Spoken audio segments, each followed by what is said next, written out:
Olá, meus amigos e minhas amigas. Dos diversos assuntos do vídeo de hoje, iniciamos falando dos recentes ataques à usina nuclear de Zaporizhia. A Rússia afirmou que a Ucrânia atacou a usina 3 vezes domingo, exigindo que o Ocidente responda sobre esses ataques. A Ucrânia, por outro lado, negou qualquer envolvimento nesses ataques. Mas o que sabemos é que a própria Agência Internacional de Energia Atômica confirmou que houve ataques no local. Você pode estar pensando, mas ataque acontece todo dia? Bom, gente, estamos falando da maior usina nuclear da Europa, localizada a apenas 500 quilômetros de Chernobyl, onde aconteceu o pior acidente nuclear da história em 1986. Então, as preocupações são legítimas e vocês podem imaginar a tensão e os riscos envolvidos. Essa usina de Zaporizhia é enorme, possui 6 reatores soviéticos de água pressurizada. Na verdade, 5 deles estão desligados, mas um ainda está em shutdown quente, apenas para aquecimento. Ou seja, tem muito material nuclear radioativo naquele lugar. Mas o que aconteceu exatamente no domingo? Bom, de acordo com a corporação nuclear russa, a Rosatom, houve 3 ataques com drones ucranianos. Primeiro ferindo 3 pessoas perto de um refeitório, depois atacando uma área de carga e, por último, o domo do reator 6. A questão, gente, é que estamos falando de confrontos em torno de uma instalação nuclear e ninguém assume. Ficam acusações cruzadas de ataques. A Agência Internacional de Energia Atômica já vinha alertando para os perigos constantes à segurança nuclear daquela região. É uma situação realmente crítica, com potencial para uma catástrofe em larga escala se não houver contenção imediata dos confrontos militares perto da usina. Para aqueles que ligavam para a namorada de orelhão, a memória de Chernobyl ainda é muito viva.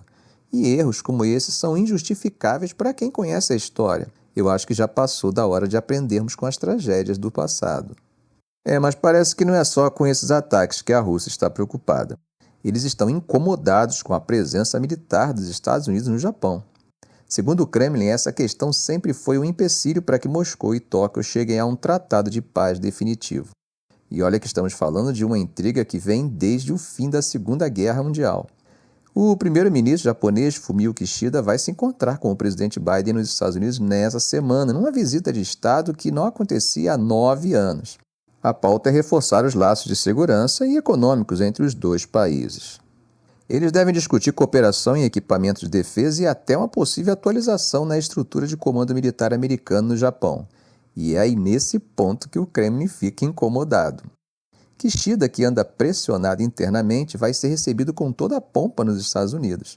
Bandeiras japonesas já enfeitam os postes de Washington e um suntuoso jantar na Casa Branca com cerca de 200 convidados está programado.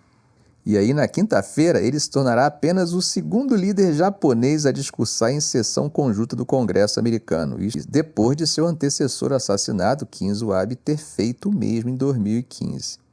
Para os analistas políticos, essa visita é uma oportunidade de ouro para Kishida tentar reverter seus baixos índices de popularidade no Japão, antes da disputa por liderança em seu partido no próximo mês de setembro.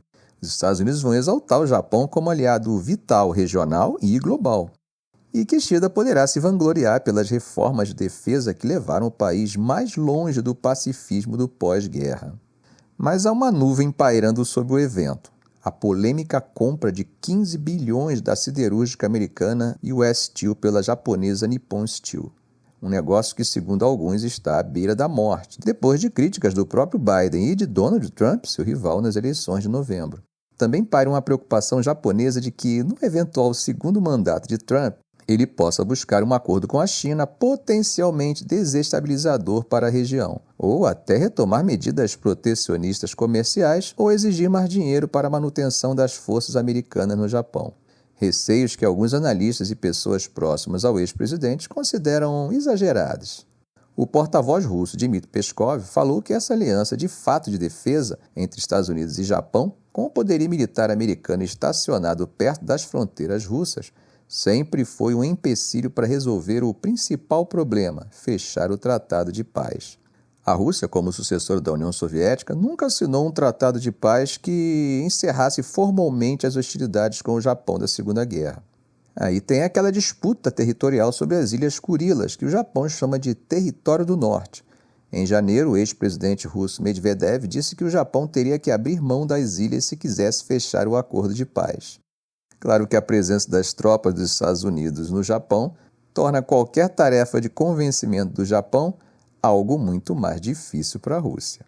Mas quando falamos de Ásia, as coisas são bem mais complexas do que apenas uma insatisfação russa com a presença dos Estados Unidos no Japão ou com o processo de remilitarização japonês. E não será apenas a visita de Fumio Kishida a Washington que vai movimentar os interesses. É isso mesmo, meus amigos e minhas amigas. Essa semana promete ser de intenso movimento diplomático em Washington, uma vez que o presidente Biden recebe não apenas o líder do Japão, mas também o das Filipinas. E o objetivo? Reforçar os laços econômicos e de defesa entre esses aliados. E vejam só, o objetivo é contrabalancear o crescente poder da China na região. Na quinta-feira, Biden terá um encontro bilateral com o presidente das Filipinas, Ferdinand Marcos, a quem recebeu em Washington no ano passado. Depois, Marcos se juntará a Biden e Kishida para uma cúpula trilateral que deve focar em conter as pressões chinesas sobre as Filipinas no disputado mar da China Meridional. Veja como o Kishida, na sexta-feira, definiu o encontro. A cooperação estreita entre Japão, Estados Unidos e Filipinas é crucial para uma ordem livre e aberta, baseada no Estado de Direito e para a prosperidade econômica na região. O Japão, aliás, já entregou radares de defesa aérea para as Filipinas no ano passado e negocia um acordo de acesso recíproco que facilitaria o treinamento de tropas japonesas por lá. No fim de semana, as Filipinas anunciaram que navios de guerra dos Estados Unidos, Japão, Austrália e do próprio país farão um exercício de um dia no mar da China Meridional nesse domingo, em apoio a uma região indo-pacífica livre e aberta. As autoridades americanas enfatizam que as interações na cúpula com as Filipinas vão além da defesa, com resultados consequentes em áreas como energia, segurança econômica e grandes projetos de infraestrutura. Falando com a imprensa, um alto funcionário da administração Biden disse o seguinte: é realmente um momento importante para ouvirmos das Filipinas que tipo de apoio podem ser mais úteis. Bom, gente, em relação ao Japão, essa ênfase no fortalecimento militar japonês tem sido uma pauta do governo de Kishida. Ele se comprometeu a dobrar os gastos com defesa para 2% do PIB, o que pode torná-lo o terceiro maior gastador militar do mundo.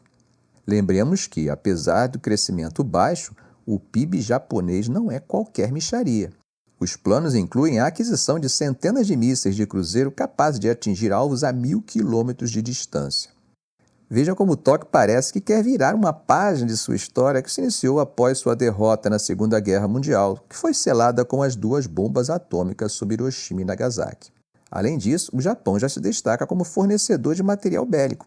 O país também se tornou importante para os Estados Unidos como base potencial de produção de munições, incluindo os sistemas antiaéreos Patriot PAC-3 que serão exportados para a Ucrânia e por seus estaleiros, que estão se tornando fundamentais para o reparo de navios de guerra americanos. Há também expectativas que a cúpula Biden-Kishida aborde o futuro envolvimento do Japão no Pacto de Defesa Trilateral AUKUS entre Austrália, Grã-Bretanha e Estados Unidos.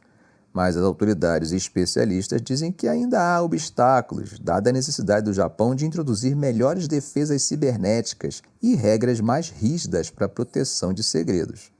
Em meio à polêmica da Nippon Steel, autoridades americanas querem destacar outros investimentos japoneses nos Estados Unidos, como negócios em inteligência artificial, computação em nuvem, aviação e construção. Mas não é só em solo firme que estão os interesses japoneses. O espaço é outro foco, e nessa vibe o Japão espera pousar seu primeiro astronauta na Lua com o projeto Artemis dos Estados Unidos, que prevê o retorno de humanos na Lua até 2026, à medida que a competição com a Rússia e China também se intensifica nessa arena, ou seja, nessa nova corrida espacial. Parece que o que não faltam são assuntos para debaterem nessa cúpula. Bom, gente, mas agora vamos falar de um caso diplomático tenso que colocou o Equador em rota de colisão com o México e grande parte da comunidade internacional.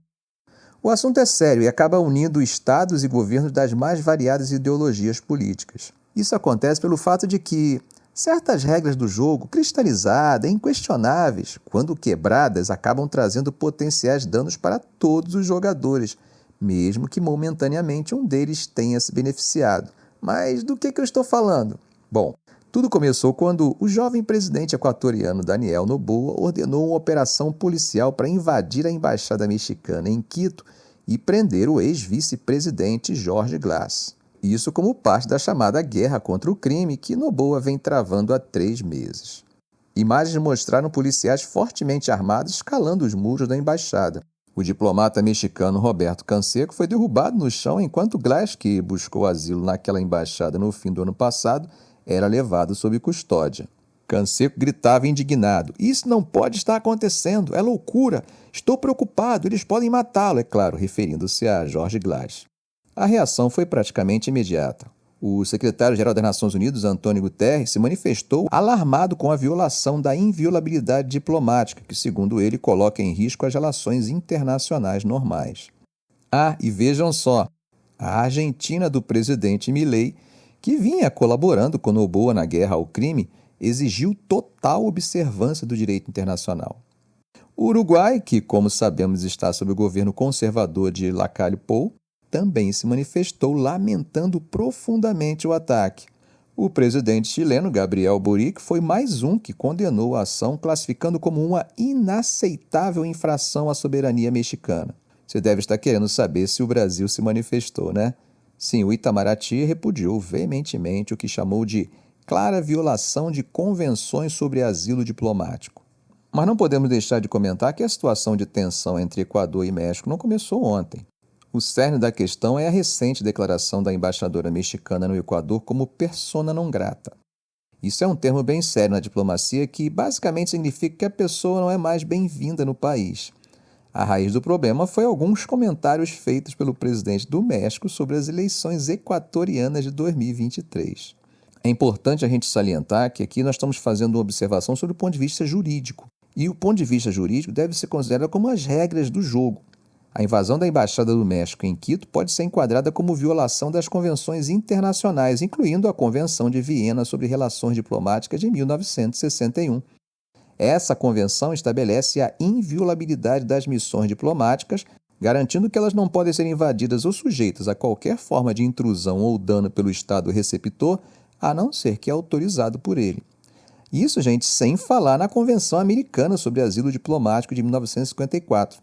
Essa convenção reforça os princípios da inviolabilidade das missões diplomáticas, assegurando que Estados-membros respeitem o direito de asilo em embaixadas e missões diplomáticas. Ficamos por aqui. Se esse vídeo foi útil para você, faça um comentário, compartilhe em suas redes sociais, dê um like. E é claro, se ainda não for inscrito, inscreva-se no canal e ative o sininho. Ok, gente? Um grande abraço do professor Arão Alves.